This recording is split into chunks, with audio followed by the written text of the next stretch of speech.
Hi everyone, welcome to my channel. Today's special is Beerakaya pappu. బీరకాయ పప్పుకి బీరకాయలు, onions, పచ్చిమిర్చి, కొద్దిగా కరివేపాకు, కొద్దిగా టమాటా అంటే ఒక టమాటా, కందిపప్పు కడిగి నానబెట్టుకోవాలి. ఇప్పుడు స్టవ్ ఆన్ చేసి కుక్కర్ పెట్టి కుక్కర్లో కొద్దిగా ఆయిల్ వేసి ఆవాలు జీలకర్ర వేసినాక ఫ్రై అయినాక ఆనియన్స్ వేసి ఆనియన్ కూడా కొంచెం ఫ్రై అయినాక టమాటా పచ్చికాయలు కరివేపాకు వేసి అది కొంచెం మగ్గనివ్వాలి. ఇవి కొద్దిగా మగ్గిన తర్వాతకి అందులో కొంచెం అల్లం వెల్లుల్లి పేస్ట్, కొద్దిగా పసుపు,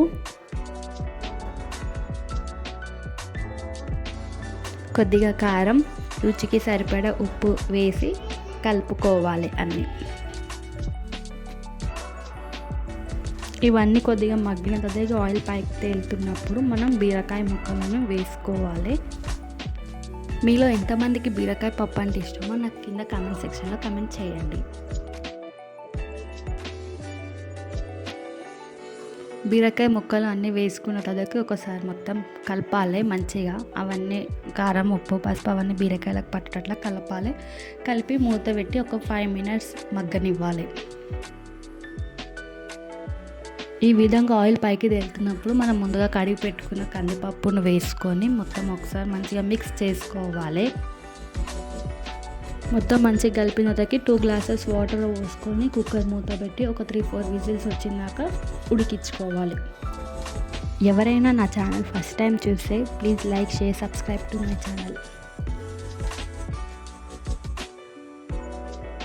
3-4 విజిల్స్ వచ్చినాక కుక్కర్ ఆవిరి మొత్తం తీసేసి మూత తీసి చూస్తే మనకి పప్పు బీరకాయలు మొత్తం మంచిగా ఉడికిపోతాయి. బీరకాయలు కూడా ఎక్కువ ఉడకకుండా మంచిగా ఉంటాయి. బీరకాయ పప్పు కొద్దిగా పలచగా కావాలనుకుంటే అట్లా ఇంకా కొన్ని వాటర్ వేసి కూడా యాడ్ చేసుకోవచ్చు.